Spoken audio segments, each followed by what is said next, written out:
Good evening, everybody. Welcome to the meeting of the Audit and Standards Committee.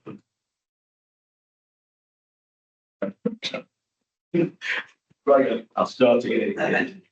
Good evening, everybody. Welcome to the meeting of the Audit and Standards Committee. And first of all, I've received apologies from two members, Councillor Brocky, who we have a substitute here for, Councillor Rees. Welcome, Councillor Rees. Yes. And also Mark Holland, who's been substituted by Councillor Simon Jones. Hi, Simon. Do we have any declarations of interest from anybody? No? Okay. Item 3 then is the minutes of the previous meeting. Are we happy that they're a true and accurate record of the previous meeting? Yeah. Okay. Thank you. Moving on then, item 4 then is the internal audit annual report for 2023-24, and we have Claire Potts from Stoke City Council who's going to give us a quick run through. So whenever you're ready, Claire, please. Thank you. Thank you, Chair.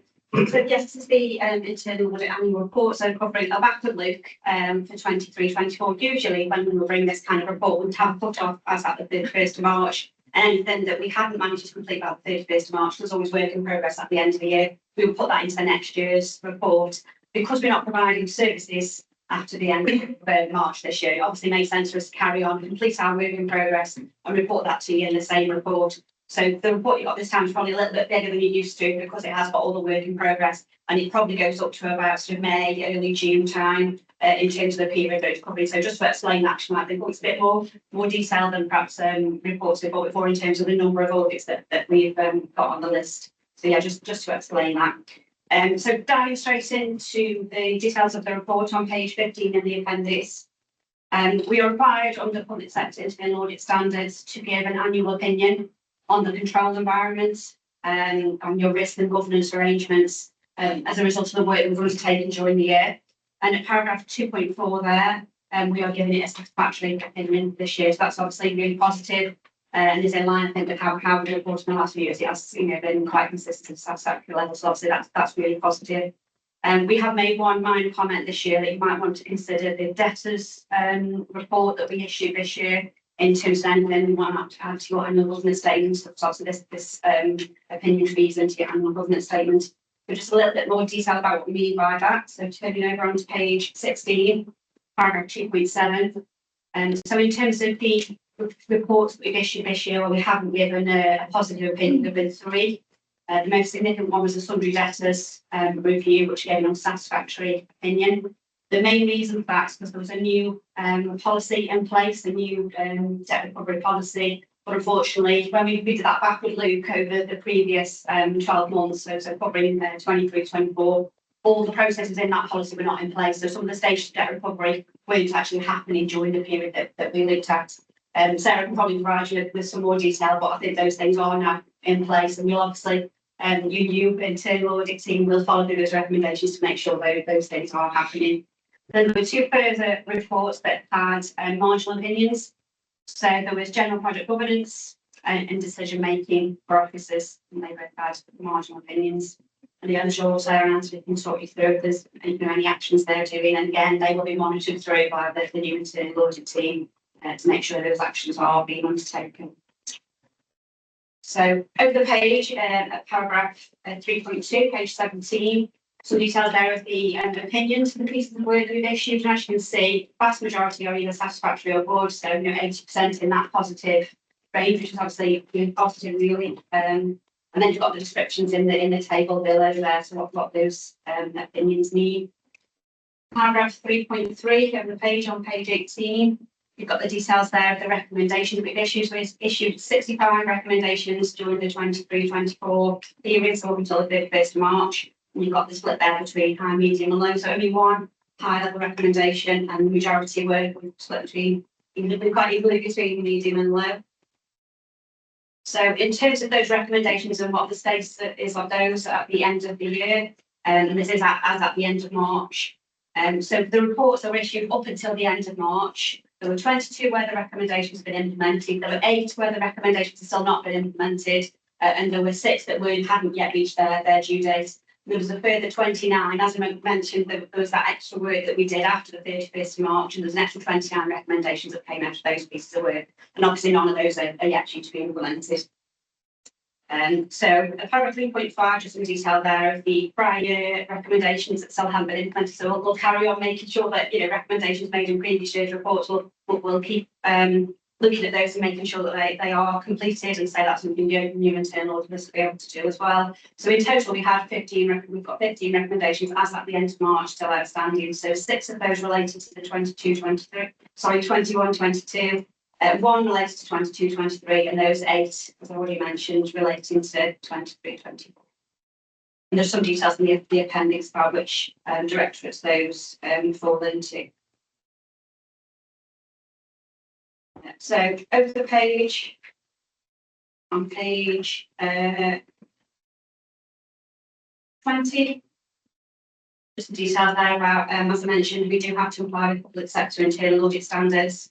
And you may mention we brought a report to the committee sometime in 22, might have been late 22, early 23, around the external review that we had for the service. So we had an external policy review, which we're required to have under public sector internal audit standards. And there was an action plan that was pulled together as a result of that piece of work. So I thought it would be quite nice. This is the last meeting that we're coming to provide that appendix and show that most of those actions have been completed now. And obviously the remaining actions, there were a couple that we weren't able to complete, but also we've closed them down now. And yeah, there's details of those in the appendix. In appendix table 7, you've got details of all the reports that we've issued. That's until the 31st of March, and then the further table 8 on page 23, which lists all the pieces of work that were issued after the end of March. That's all the work in progress. And as I mentioned, you've got appendix B, which has got the list of all the outstanding recommendations and what directorate they fall into. And then appendix B is the external policy set and action plan. You can see there most of the actions have now been completed.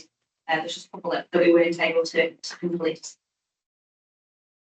So just like to take this opportunity to say it's been nice to work with you all. This is my last meeting. It's been nice to work with you all.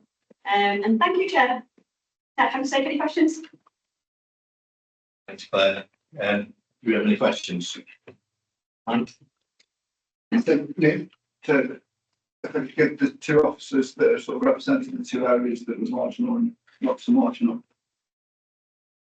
Could you just give us a walkthrough of sort of where you are, and I'm sure it's been fixed since then. Yeah, happy to. So the particular first one, the sundry debtors. So if we go back to when we did the One Council programme, sundry debtors was transferred into my section of finance team. So we've had it for about 18 months.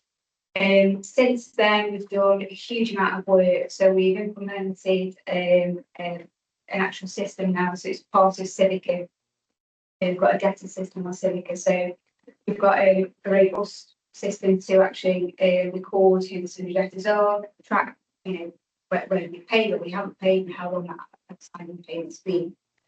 We also got a policy in place. We've never had a sundry debtors recovery policy, so we implemented a good policy, and we implemented that. That got approved at Cabinet last June it was. So as Claire said, we've been working to that policy. The bit that we have only just recently done is the part where a debtor hasn't paid the invoice, and we've chased them 2 or 3 times, and at that point we referred them then to plan forward, and that's the bit that we haven't done until the last sort of couple of months. So that's why I was saying we weren't following the policy forward, because there was that outstanding policy at the end. And I think kind of corporately, because we'd recently implemented this policy, we were kind of embedding it, we were getting used to sort of how we issue the invoices, how we chase remittances, etc. So that was the last part of the puzzle which we've just done. But yeah, we confirm that we do that now. So we are fully implementing our policy. So next time when Alex, who's sitting at the back from County Council, looks at our audit, then that should be fully implemented. So yeah, so that's sundry debtors. If I go on to the general project governance audit, so this is one that I actually requested that we did. because we've got lots of central government grants, town deal fund, each charging fund, I thought it'd be worth us actually having a look at project governance corporately as a whole really. So not done this audit before, which is why we've got quite a few recommendations, because it is a new area to us. And it turned into a huge piece of work. So the outcome was that we implemented a corporate project register. Now this project register included not just capital projects or town deal funding and future charge funding, any revenue projects, so any small things that service areas might be looking at just to sort of improve their service area or streamline things. This is a register of everything, and it's huge. And we've got a lot of detail on there. So it's the project, it's the project owner, it's whether it's finance approval, legal approval, who the project manager is, what part of the council plan that the priority it links to. So it's a big old document. And we've also got obviously procedures and framework in place as to, when does a project become a project? How does it get onto the register? Who monitors that? Where does it go moving forward? What directorate does it sit under? And hopefully, so that somebody can keep an eye on it. So it's big, and you'd understand that there are lots of recommendations because it's something completely new that we haven't done before. And I'll be honest, we are still kind of tinkering with that register to how can we best use the register. So we don't want a huge document that turns into more of a piece and no one wants to go near it because they don't know how to use it or they don't know how best to monitor it. So we're still kind of looking at refining that. But the big register now, and now it's trying to refine that a little bit, is still let's make it really useful for us. That's something that we can actually, everybody can use and use it easily, and we can monitor what's going on. So that's where we are with that project. Yeah, sure. So I mean, this is an area that obviously I work in. We've got financial governance, especially within government funding. So have we ensured that our audit procedures tie into those of the grants themselves? Because it's such an easy mistake that we say, oh, we do separate, and that's what we do. But these aren't separate, and they are much, sometimes they're less, sometimes they're more. Have we made sure that our audit procedures for the grants that we have tie up to what the government funds are? Yeah. So taking town deal for the future high street fund, they are, I'm proud to say, they are two big project areas that we are completely all over with government's respect. So obviously deal can reach the doing another change it tackling. We abide to their guidance. We set up our processes and our terms of reference and our committee groups and our task groups in association with that guidance that they give out to us. So yes, we, if anything, I think we were probably trying to bring those other projects in line with something like that. I mean, we can't do that for everything because they're not very huge, aren't they? And some of these projects are very, very small and might only be a week's worth of work or something. But we try to use that as a basis point because, obviously we want to be transparent and make sure that the public money is being used as it should be. And with regard to that, especially the bigger project, and again, I'm thinking about the say the high street ones. Have you got a finance representative sitting on those project boards? Yeah, that's great. Yeah. The right answer. Thank you, Chair. Yeah. I mean, just on the new projects that I've been involved in, I also know that there's pretty much constant dialogue going back to the government departments and going back to checking to make sure that everything's viable and that nobody's breaking any rules and things like that. So yeah, it is quite involved. Has anybody got any other questions in relation to? I think it's just the decision making. No, sorry. Yeah.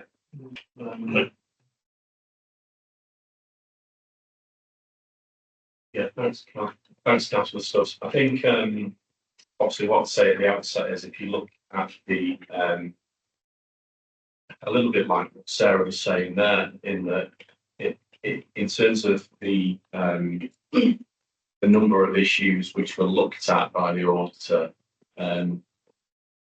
perhaps a little bit of a surprise to me the extent to which not criticism, you don't criticise the referee or the auditor, I'm certainly not doing that, but I came into role mid-October last year, so halfway through the year as a new director with a lot in my own trade, and I knew that the stuff, particularly around schemes of delegation and decision making, was something that we needed to look at more carefully. So I knew it was something that we needed to, if you like, put under the microscope.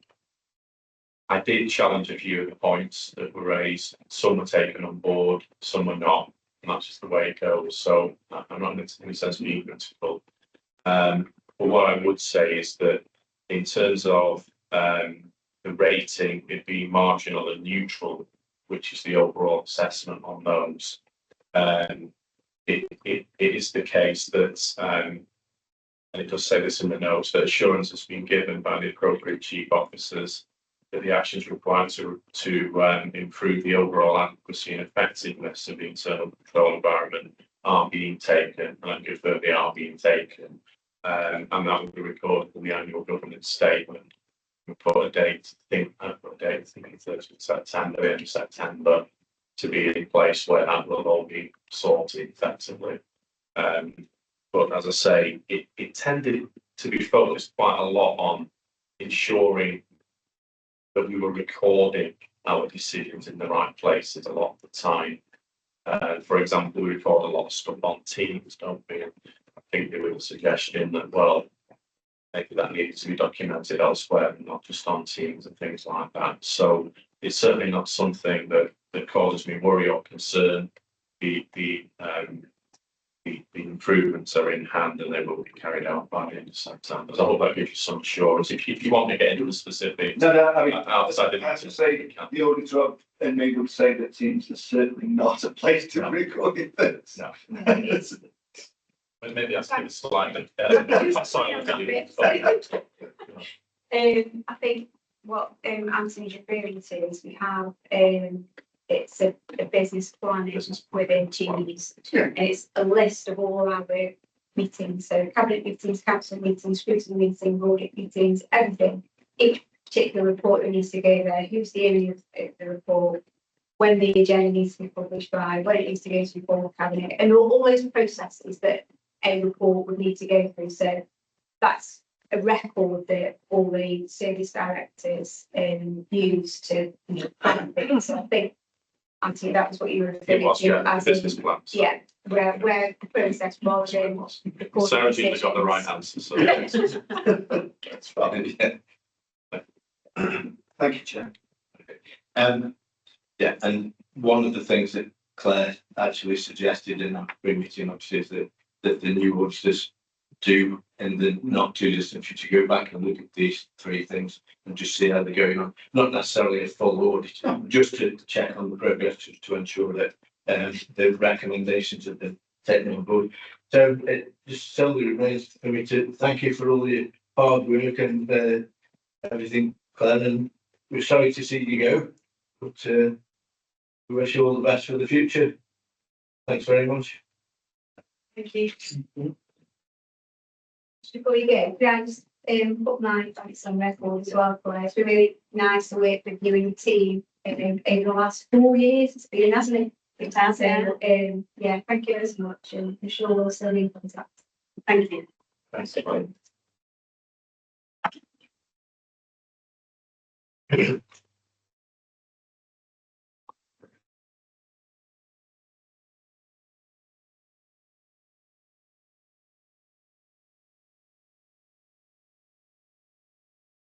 Item number 5 then is the Treasury Management Annual Report for 2023-24, and Sarah's going to go through that for us whenever you're ready.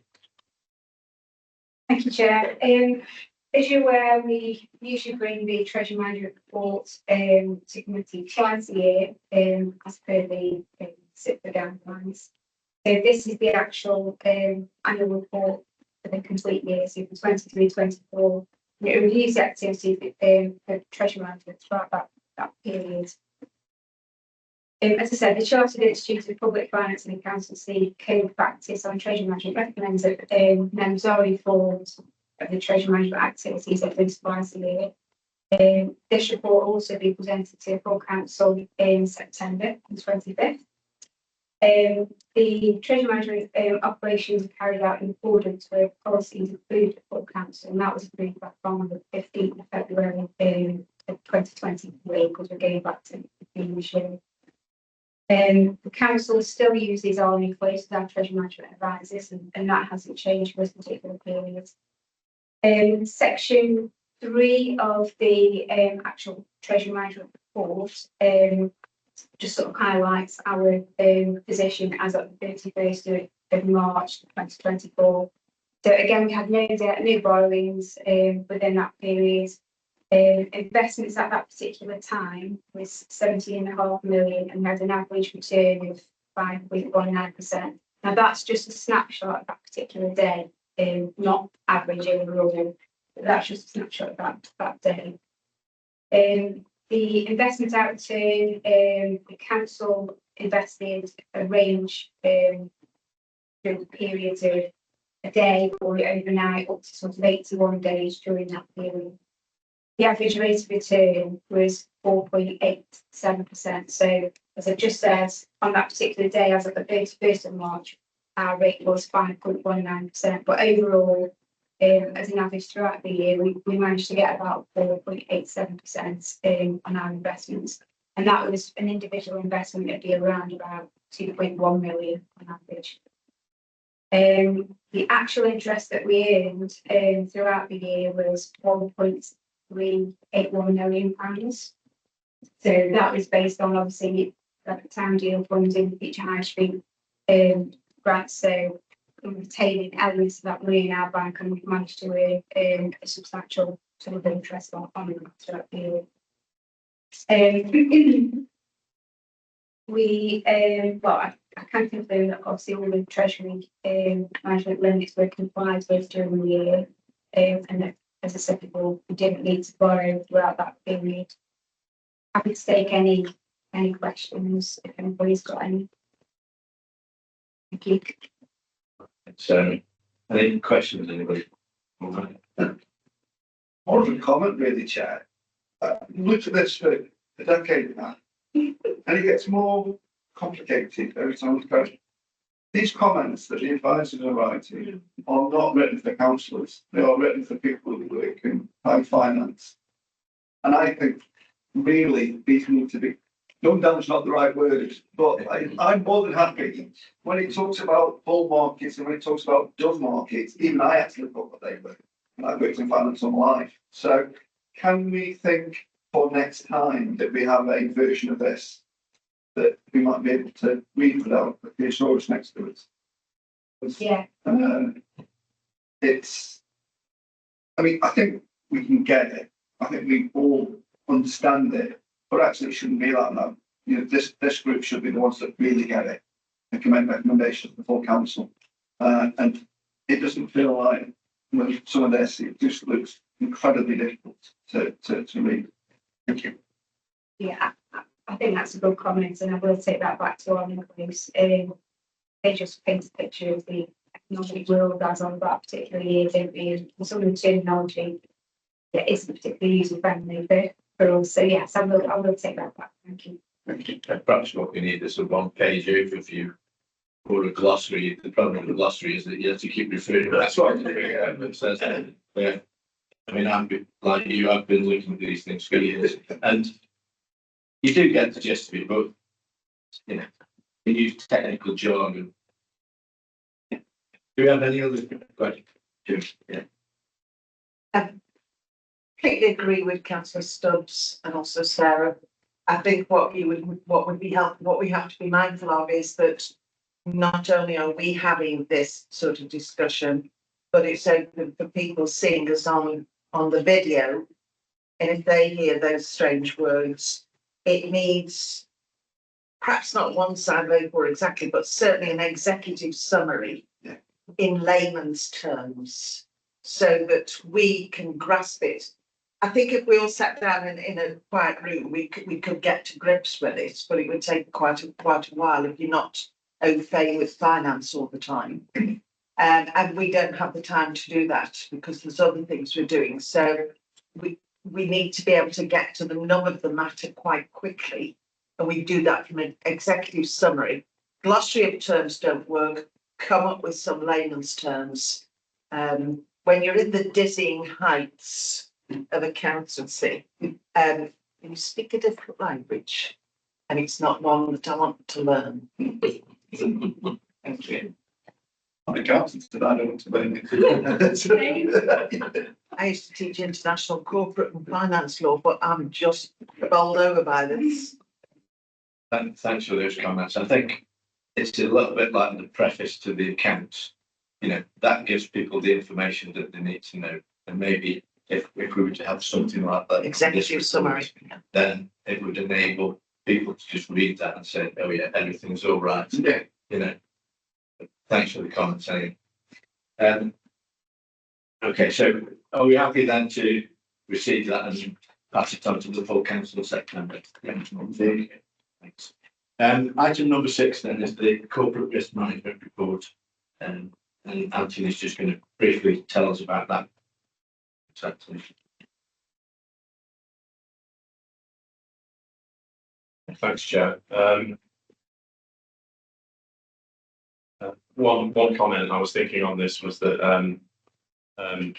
it's slightly dull, this one, but maybe dull is good in a risk sense, maybe not in other senses. So in terms of the report you've got, the recommendations are to note that there are currently no risks that are more than 6 months overdue for a review up to the end of quarter 4, 23-24, and there have been no risk level increases. To note that there are no changes to the corporate risk register, therefore, and to advise officers of any individual risk profile that the committee would like to scrutinise in more detail at its next meeting. So if there are any others that you think need to be captured, then obviously in this forum, we're happy to consider those going forward. But I would note that whilst the likelihood of risk materialising may be mitigated, the likely impacts may not change. So obviously we've set out there in the report the reasons for that, the background and the strategy, which I'm sure you will all be aware of on this committee, based upon the GRACE software that we use and the council's risk management strategy. And it sets out there the relevant profiles for risk. And the set of measures was last reported to the committee on the 13th of November 23. So basically, the recommendations are that the members note those points, and if you have any questions, I'll try my best to answer them. Anthony, questions? No? Okay. Thank you very much for that, Anthony. Item number 7 then is the work programme. Page 51, pages 51 to 54. Does anybody have any questions or comments in relation to items that we've got in the work programme currently? No? Okay. In that case, then we've not been advised of any urgent business, so thank you all for your attendance, and we'll close the meeting. Thanks. Chair.